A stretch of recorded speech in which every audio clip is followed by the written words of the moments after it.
maledicência. O pecado da maledicência. Números 12. Números capítulo 12, diz assim a palavra de Deus. Todos encontraram, amém? Glória a Deus. Diz assim: falaram Miriam e Arão contra Moisés, por causa da mulher cuxita que tomara, pois tinha tomado a mulher cuxita.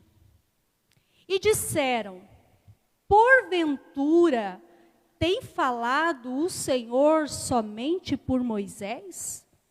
Não tem falado também por nós? O Senhor o ouviu. Era o varão Moisés muito manso, mais do que todos os homens que havia sobre a terra. Logo o Senhor disse a Moisés, e a Arão e a Miriam: vós três saí à tenda da congregação. E saíram eles três. Então o Senhor desceu na coluna de nuvem e se pôs à porta da tenda. Depois chamou a Arão e a Miriam e eles se apresentaram. Então disse o Senhor: ouvi agora as minhas palavras. Se entre vós há profeta, eu, o Senhor, em visão a ele me faço conhecer, ou falo com ele em sonhos. Porém, não é assim com o meu servo Moisés, que é fiel em toda a minha casa. Boca a boca falo com ele claramente, não por enigmas, pois ele vê a forma do Senhor. Como, pois, não temestes falar contra o meu servo, contra Moisés? E a ira do Senhor contra ele se acendeu e retirou-se. A nuvem afastou-se de sobre a tenda, e eis que Miriam achou-se leprosa, branca como a neve, e olhou Arão para Miriam, e eis que estava leprosa. Então disse Arão a Moisés: ai, meu Senhor, não ponhas, te rogo, sobre nós este pecado, pois loucamente procedemos e pecamos. Ora, não seja ela como um aborto que, saindo do ventre de sua mãe, tenha metade de sua carne já consumida. Moisés clamou ao Senhor, dizendo: ó Deus, rogo-te que a cures. Respondeu o Senhor a Moisés: se seu pai lhe cuspira no rosto, não seria envergonhada por 7 dias? Seja detida 7 dias fora do arraial e depois recolhida. Assim Miriam foi detida fora do arraial por 7 dias.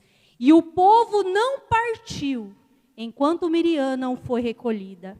Porém, depois o povo partiu de Azerote e acampou-se no deserto de Parã. Amém? Glória a Deus. Conseguiram acompanhar a leitura? Amém, Jesus.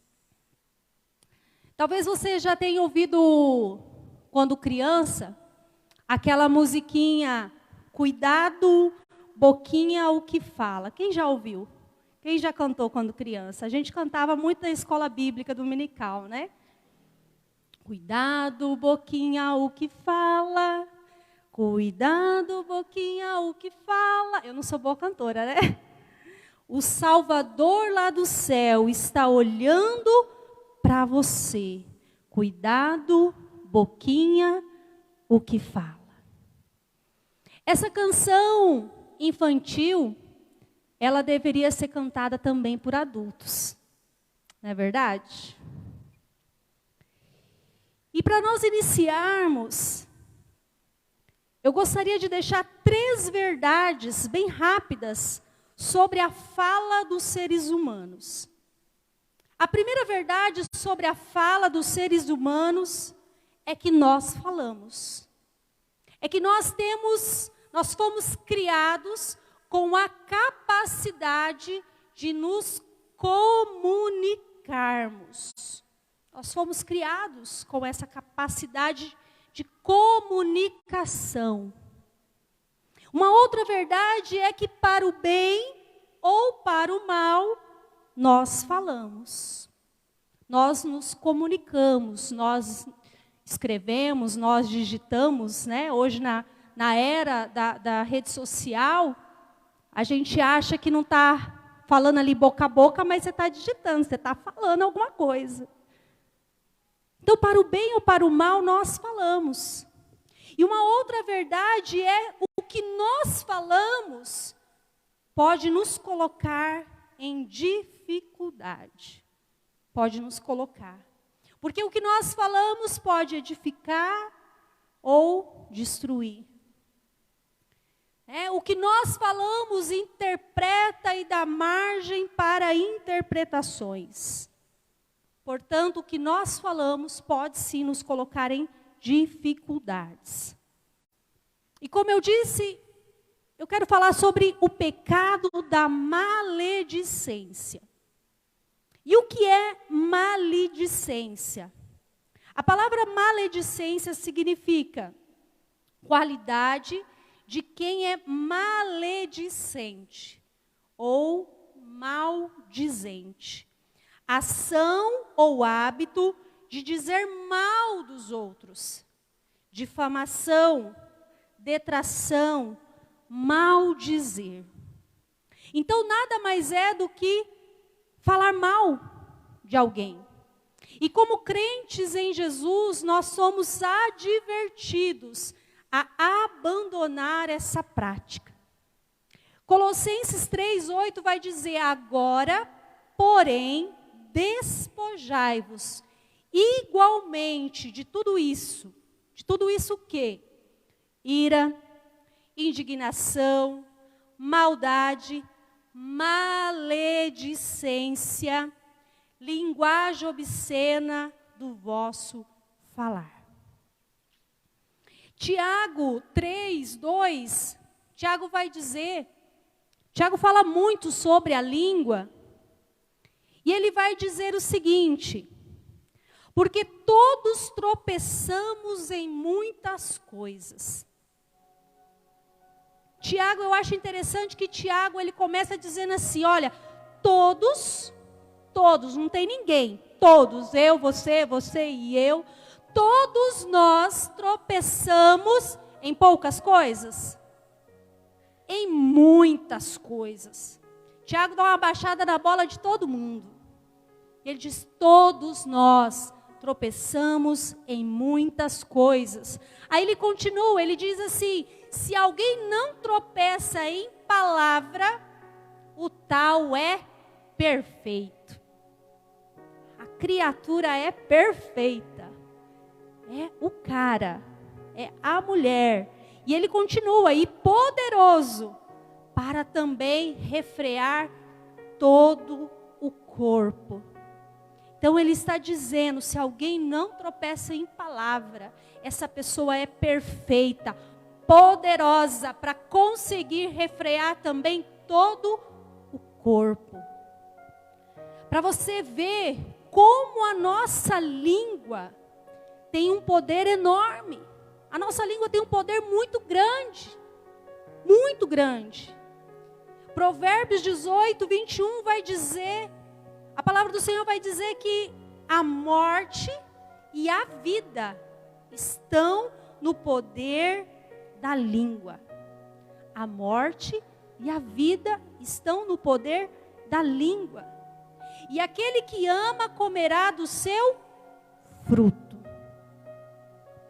Do seu fruto.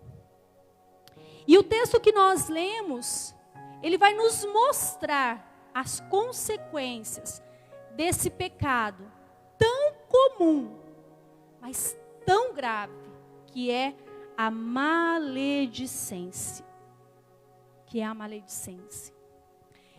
Se você observar os cenários do texto, se você observar atentamente o texto, você vai perceber que é um momento crítico na vida de Moisés.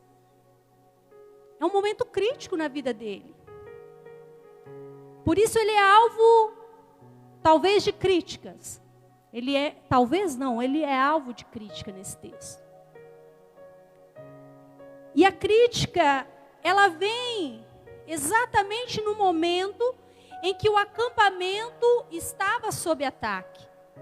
Porque se você for analisar os capítulos anteriores de Números, você vai perceber que o povo está numa reclamação tamanha. Que o povo está murmurando, outro pecado. O povo está reclamando, o povo quer comer carne. E diz a palavra que Deus manda fogo. E aí Moisés ora e tal. E Moisés se sente cansado, sobrecarregado. E ele diz, Senhor, eu não vou dar conta desse povo sozinho não. E Deus vai lá e levanta 70 anciões para ajudar Moisés a levar as cargas, diz a palavra. Mas mesmo assim o povo está reclamando, o povo está murmurando. E diz a palavra que eles queriam comer carne. E aí Deus vai falar, eu vou mandar carne para vocês. Não é um dia, não é 2 dias, mas eu vou mandar 30 dias de carne. Vocês vão comer até sair pelo nariz. E diz a palavra que aquele povo, eles, sei lá, a forma, eu fico imaginando uma cena. Eles ficaram enlouquecidos com aquelas codornas.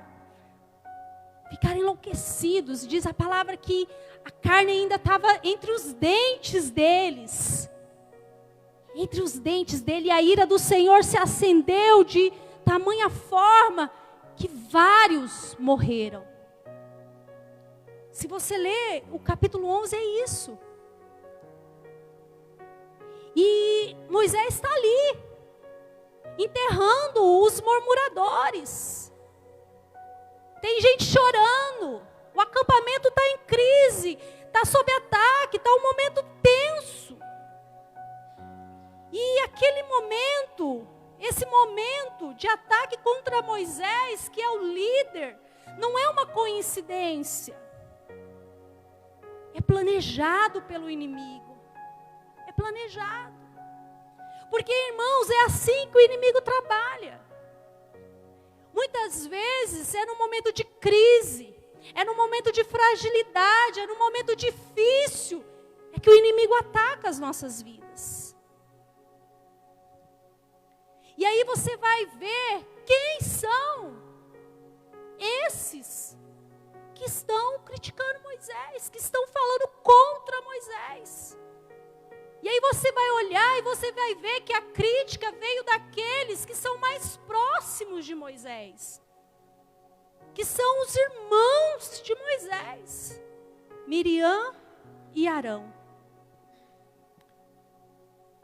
E quem era Arão? Quem era Arão? Arão nada menos, ele era o sacerdote. Arão era o sacerdote. Miriam era aquela que cuidou de Moisés, que protegeu Moisés ali no rio, que cuidou dele. Miriam era uma profetisa, era quem comandava, vamos dizer, o louvor, era quem direcionava as mulheres ali no louvor, nas danças. Essa era Miriam.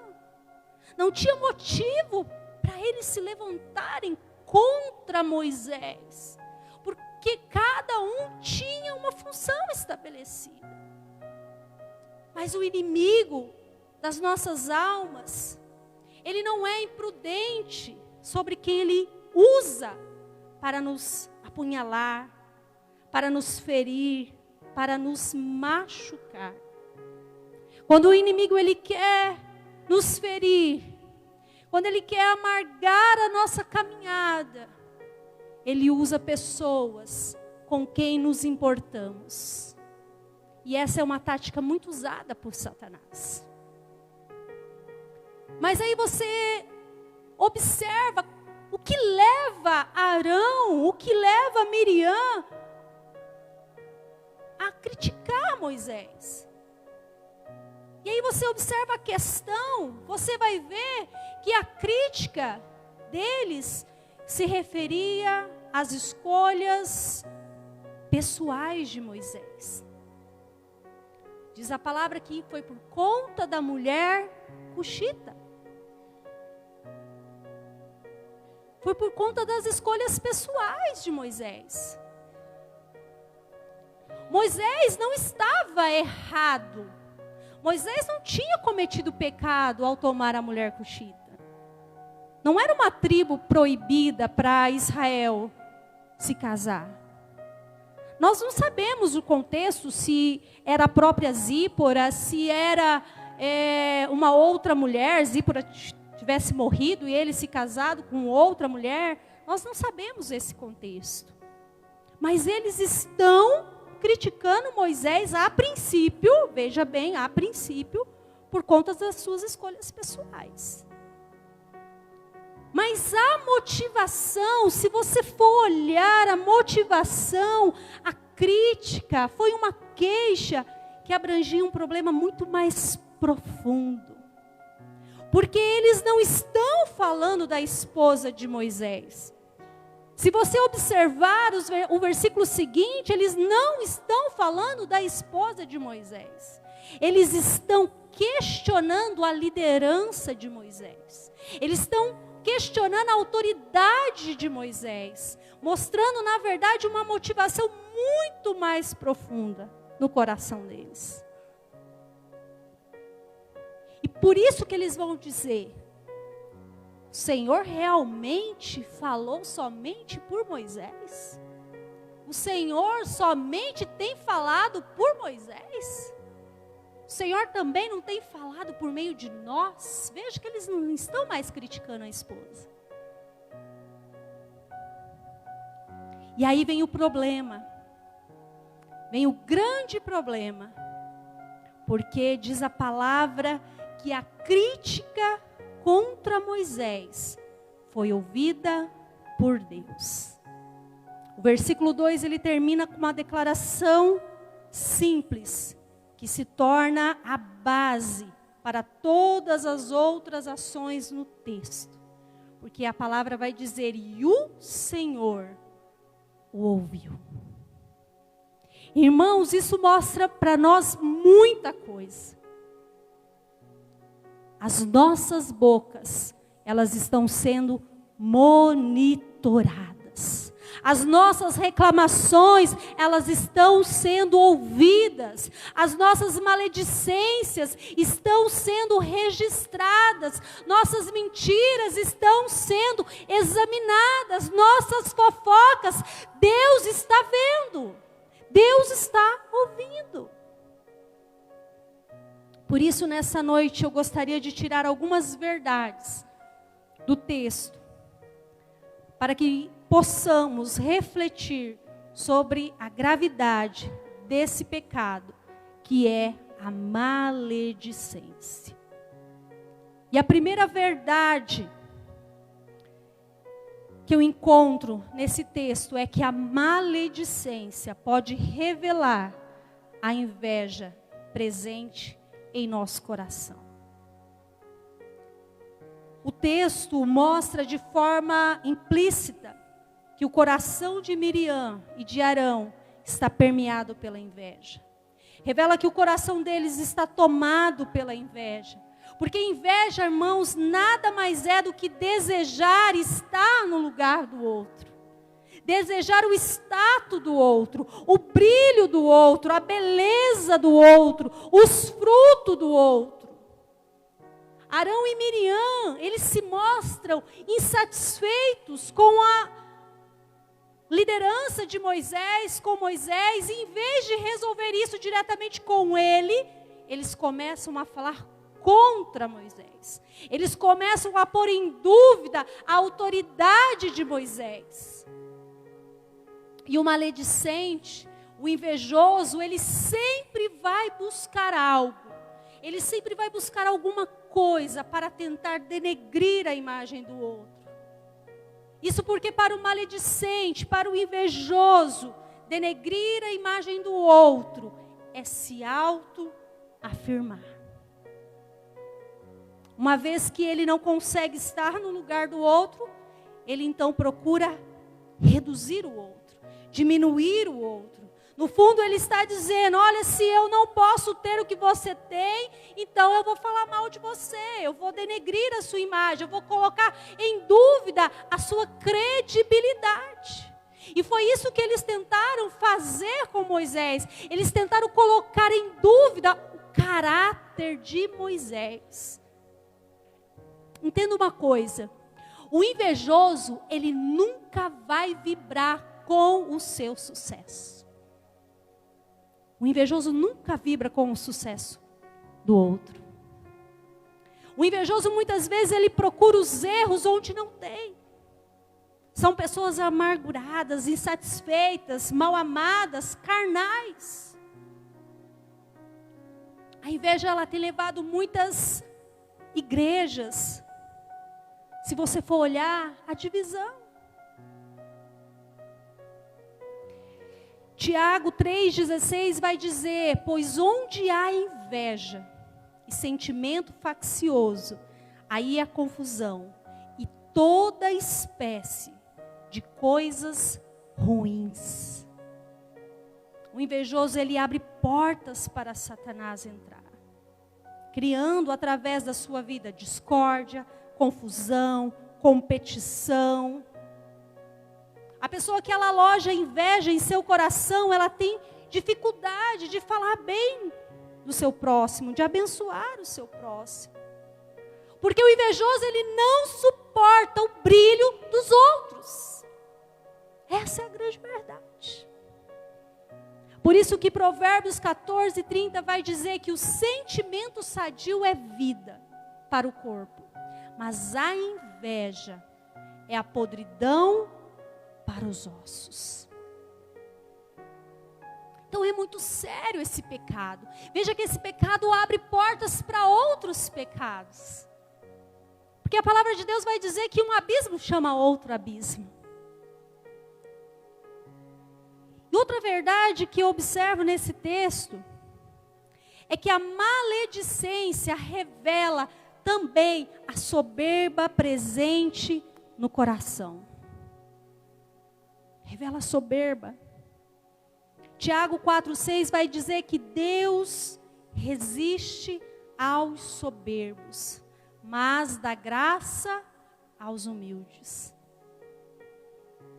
O pecado da maledicência é tão grave, que se você olhar no texto, você vai perceber que há uma progressão.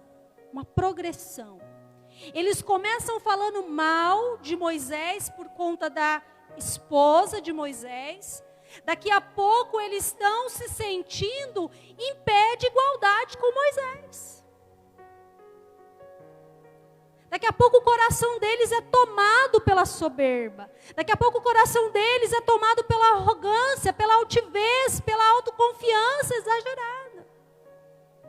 Agora eles não apenas invejam, eles não apenas desejam estar no lugar de Moisés, mas agora eles acham que estão no mesmo nível que Moisés. Porque eles vão dizer, o Senhor tem falado somente por Moisés? Não, o Senhor também tem falado por meio de nós. Eles se colocam em pé de igualdade com Moisés. E por achar que eles estão na mesma posição, eles se acham então no direito de questionar a autoridade de Moisés. Moisés era o porta-voz do Senhor. E Miriam agora está pondo isso em dúvida. Olha a gravidade do que eles estão falando. Irmãos, a Bíblia vai dizer que o castigo da soberba é a humilhação. Mateus 23:12 vai dizer: pois todo aquele que a si mesmo se exaltar será humilhado. Provérbios 16:18 vai dizer: a soberba precede a ruína e a altivez do espírito precede a queda. E foi exatamente o que aconteceu com Miriam, por conta das suas palavras, por conta da sua altivez. Ela foi humilhada, ela foi envergonhada diante de todo o povo de Israel. Irmãos, nós devemos tomar muito cuidado quando nós usamos a nossa língua com o intuito de pôr em dúvida o caráter de alguém. Principalmente em se tratando de um líder estabelecido por Deus. Nós devemos tomar muito cuidado. É muito perigoso falar mal dos outros. É muito perigoso falar de um homem e de uma mulher de Deus. E não é apenas perigoso, é destrutivo, é pecado. Mas uma outra verdade que eu observo é que a maledicência revela a rebelião presente no coração. Rebeldia é rejeitar a autoridade da outra pessoa. E é justamente o que está acontecendo aqui. O comportamento de Miriam e Arão é de rejeição à liderança de Moisés. E aí nós conhecemos o rebelde, né, mais famoso da história, que é Satanás. Mas é interessante que sempre tem alguém que segue o rebelde, né? Porque Satanás, quando se rebelou, uma parte dos anjos se rebelou com ele. O rebelde sempre tem os seus adeptos. E aí eu poderia citar alguns exemplos de pessoas rebeldes na palavra de Deus. Se você olhar o próprio livro de Números, mais à frente, no capítulo 16, vai falar da rebelião dos filhos de Corá contra Moisés também. Os filhos de Corá, mais para frente, você vai ver que eles também se levantaram contra a liderança de Moisés. Mas diz a palavra que o Senhor tratou eles de tal forma que a terra se abriu e engoliu aqueles 250 homens de Corá. Tamanho, gravidade que é esse pecado, que é a rebelião. Saul também foi um homem que se rebelou contra o Senhor. O profeta diz: olha, espera eu chegar que nós vamos oferecer o sacrifício. O que ele fez? Foi lá e ofereceu, não esperou o profeta não. E aí diz a palavra do Senhor que o Senhor rejeitou ele. Se você ler 1 Samuel 15:23, vai dizer: assim como você rejeitou a palavra do Senhor, ele o rejeitou. Porque a rebelião é como o pecado de feitiçaria, e o porfiar é como iniquidade e idolatria. Porque tu rejeitaste a palavra do Senhor, ele também rejeitou a ti, para que não sejas rei. Então é muito grave esse pecado da maledicência, porque ele abre portas para outros pecados. Mas diz a palavra que o Senhor ouviu. O Senhor ouviu. E Deus responde. E eu acho tão interessante que o Senhor, ele vai responder e ele vai começar no versículo 3 dizendo: era o varão Moisés muito manso. Deus vai mostrar para eles: deixa eu falar para vocês quem é Moisés. Deixa eu falar agora para vocês quem é Moisés. E aí ele vai dizer: olha, Moisés era o varão Moisés muito manso, mais do que todos os homens que havia sobre a terra. Logo o Senhor disse a Moisés: E aí o Senhor vai falar para eles saírem a tenda da congregação. Eles vão sair os 3. Aí o Senhor vai descer e se põe à porta. E aí chama Arão e Miriam e vai falar: olha, deixa eu dizer para vocês uma coisa. Ouve agora as minhas palavras. Olha como Deus começa. Se entre vós há profeta, eu, o Senhor, em visão, me revelo a ele, me faço conhecer, ou com ele, falo com ele em sonhos. Porém, não é assim com o meu servo Moisés. Não é assim que eu falo com Moisés. Boca a boca eu falo com ele claramente, eu não falo com ele por enigmas, porque ele vê a forma do Senhor e ele vai dizer: como que vocês não temeram falar contra o meu servo? Como que vocês não temeram falar contra Moisés? É como se Deus estivesse falando para eles: vocês pensam que vocês estão falando de quem? Vocês pensam que vocês estão falando de qualquer pessoa? Não, vocês estão falando do meu servo. E aí, o que vem a seguir do texto são as consequências desse pecado, dessa atitude. E aí eu gostaria de trazer essas consequências da maledicência. E a primeira consequência da maledicência é que a maledicência atrai a ira de Deus. Porque veja o que diz o versículo 9. A ira do Senhor se acendeu contra eles. Por conta da maledicência deles, o Senhor cirou. Veja, irmãos, que Deus não tolera a maledicência. Se você ler Provérbios 16 ao 19, vai dizer assim: olha, estas 6 coisas o Senhor odeia, e a 7ª, a sua alma abomina: olhos altivos, língua mentirosa, mãos que derramam sangue inocente, coração que maquina pensamentos perversos, pés que se apressam para correr para o mal, testemunha falsa que profere mentiras, e o que semeia contendas entre irmãos. Colossenses 3:5 vai dizer: assim, façam morrer tudo que pertence à natureza terrena de vocês.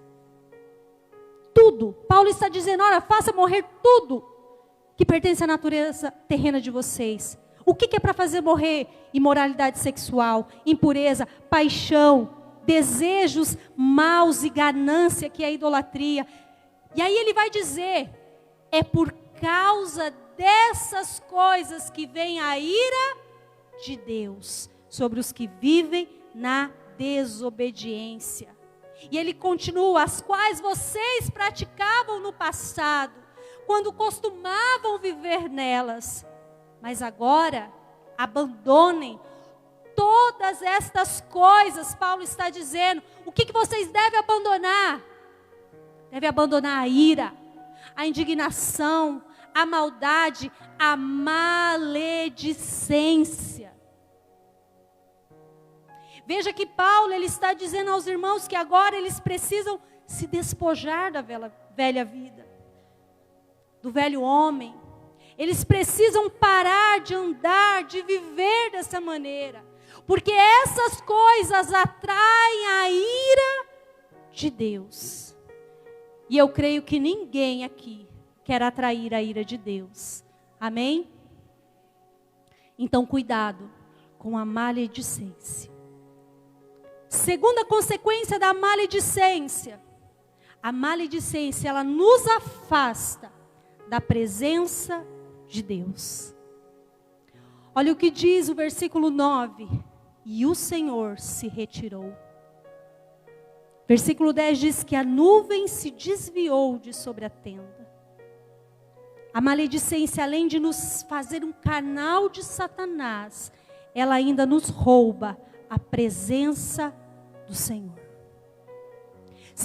Isso é tão sério, irmãos, que se você pegar e ler Salmos, no capítulo 15, o salmista está dizendo assim: quem, Senhor, habitará no teu tabernáculo? Quem há de morar no teu santo monte? Aí ele mesmo responde: o que vive com integridade. Quem morará na presença do Senhor, no tabernáculo do Senhor? Ele diz: quem vive em integridade, pratica a justiça e de coração fala a verdade, o que não difama com a sua língua, não faz mal ao próximo, nem lança injúria contra o seu vizinho. Esse texto, ele nos revela que para estar na presença do Senhor, nós precisamos abandonar, vencer esse pecado. Se você for ler Efésios 4:29, que fala sobre não entristecer o Espírito Santo, você vai perceber que o versículo anterior e o versículo posterior, eles retratam sobre pecados cometidos com a língua. Ele vai dizer: não saia da vossa boca nenhuma palavra torpe, mas só a que for boa para promover a edificação, para que dê graça aos que ouvem. E não entristeçais o Espírito Santo de Deus, no qual estáis selados para o dia da redenção. Toda amargura, toda ira, toda cólera, gritaria, blasfêmia, toda malícia sejam tiradas de entre vós. Então, irmãos, se nós queremos ter a presença de Deus, se queremos ter uma vida cheia do Espírito Santo, é preciso abandonar, evitar a maledicência. Uma outra verdade, uma outra consequência da maledicência é que a maledicência, ela adoece. Versículo 10 vai dizer que Miriam ficou o quê? Leprosa. Diz a palavra que Miriam achou-se leprosa. Se você observar aqui, a doença dela é uma doença visível. Mas se nós formos analisar a doença da maledicência, ela é algo interno, ela é algo que está no coração. Porque nem sempre, irmãos, a doença da maledicência ela é visível. Porque é algo que está no coração das pessoas. Porque é do coração, é de dentro do coração que procede os maus desígnios, diz a palavra. Então, na verdade, quando alguém fala mal do outro, ele está revelando a doença que está no seu coração. Está revelando a sua lepra. A pessoa está revelando aquilo que está dentro dela. Mateus 15:19 vai dizer: porque do coração é que procedem os maus intentos. É do coração que procede os homicídios, os adultérios, as imoralidades, os roubos, os falsos testemunhos, as calúnias. Então é do coração. Então a maledicência, ela é uma doença que está na alma, no coração da pessoa. A maledicência revela um coração doente, um coração leproso. E uma outra consequência, deixa eu ir rápido, né? Porque eu tenho que terminar, gente. Glória a Deus. Uma outra consequência é que a maledicência traz vergonha. Traz vergonha. Se você observar no texto, apesar de Miriam ter sido curada, ela teve que ficar por 7 dias fora do acampamento, porque ela tinha sido contaminada. Isso foi grande motivo, de grande vergonha para Miriam. Foi uma vergonha muito grande para Miriam, ter que ficar retirada, leprosa. E eu acho tão extraordinário o humor de Deus. Deus tem bom humor, gente. Porque diz a palavra que tudo isso aconteceu, ela ficou leprosa, Arão se prostra, roga pede para Moisés, fala, não coloque esse pecado sobre nós pecamos, nós erramos, nós procedemos loucamente. E aí diz que a palavra que Moisés vai orar. Ora ainda por Miriam. Moisés ora e pede para que o Senhor a cure. Mas aí, sabe, eu acho interessante o bom humor do Senhor, porque Ele vai dizer, fica tranquilo, Moisés. Fica tranquilo, eu ouvi a sua oração, eu vou responder a sua oração, eu vou curar ela, fica tranquilo. Mas, por enquanto, deixa ela lá, 7 dias, fechadinha, fora do arraial, para ela aprender a fechar a boquinha dela. Deixa ela lá, sendo envergonhada. Porque se o pai cuspir na cara, ela não vai ter que ficar 7 dias envergonhada? Então, deixa ela lá passar um pouco de vergonha para ela aprender a ficar de boca fechada. O Senhor curou, mas o Senhor é um Deus que trata. Amém? Então, amados, isso foi uma grande lição para Miriam. Faz com que ela seja envergonhada diante de todos. Porque todo Israel ficou sabendo do que aconteceu. Todos estavam sabendo que Deus estava humilhando, que Deus estava envergonhando Miriam, porque ela falou mal do servo de Deus. Provérbios 13, 3, vai dizer que o que guarda a sua boca preserva a sua vida, mas o que muito abre os lábios traz sobre si ruína. Quem abre muitos lábios traz sobre si ruína.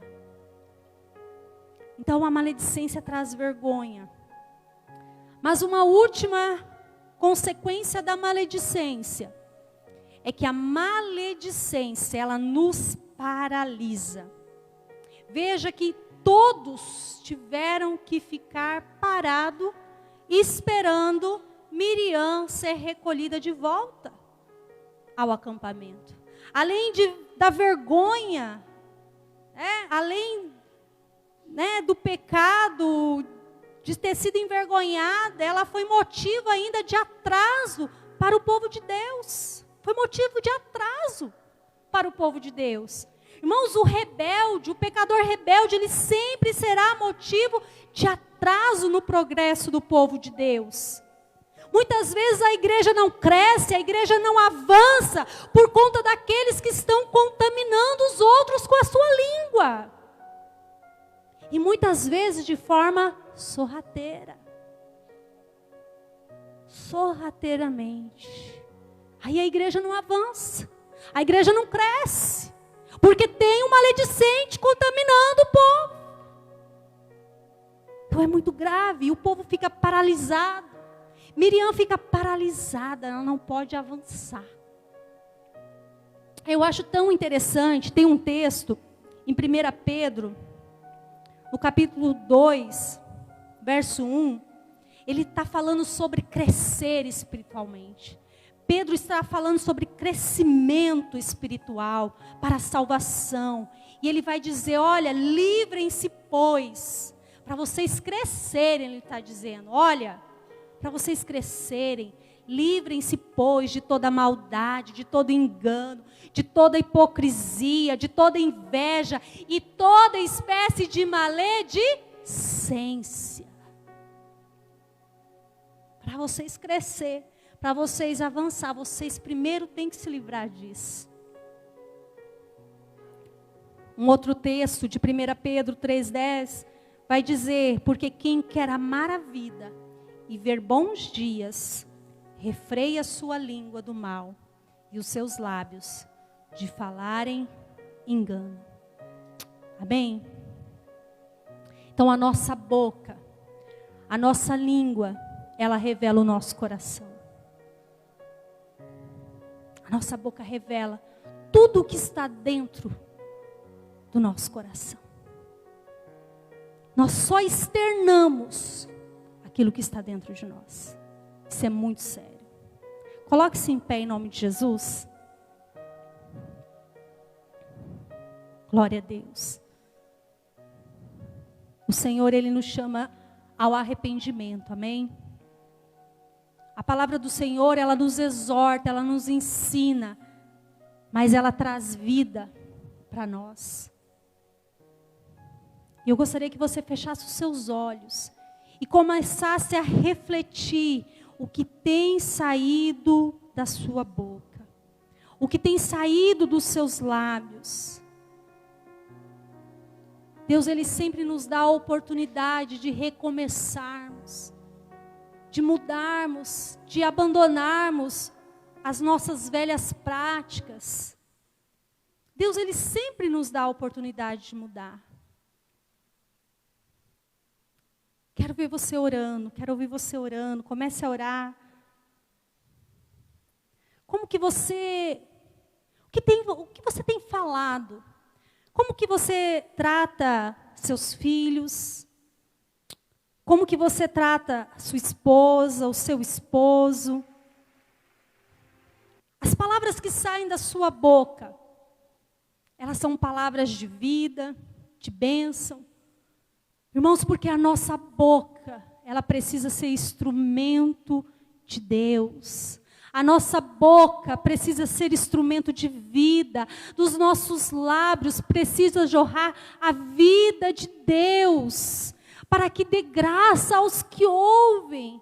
Da nossa boca deve sair palavras que vão edificar, que vão trazer cura. Quando nós olhamos para as famílias, quantos filhos machucados por conta de palavras, quantas esposas feridas por conta de palavras que foram malditas. Olhe para dentro do seu coração. Sempre é tempo de mudar. As nossas palavras precisam trazer cura dentro da nossa casa. Nós precisamos abençoar os nossos filhos, dizer que eles são bênção, que eles serão bem-sucedidos, que eles serão frutíferos, que eles serão prósperos, que eles serão abençoados, que eles terão uma família abençoada. A nossa boca deve trazer essas coisas. Nós devemos profetizar bênção sobre a nossa casa. Nós devemos profetizar bênção sobre o nosso casamento, sobre a vida daqueles que estão mais próximos de nós. Porque o próximo, amado, é aqueles que convivem conosco todos os dias. Que o nosso coração possa ser mudado em nome de Jesus.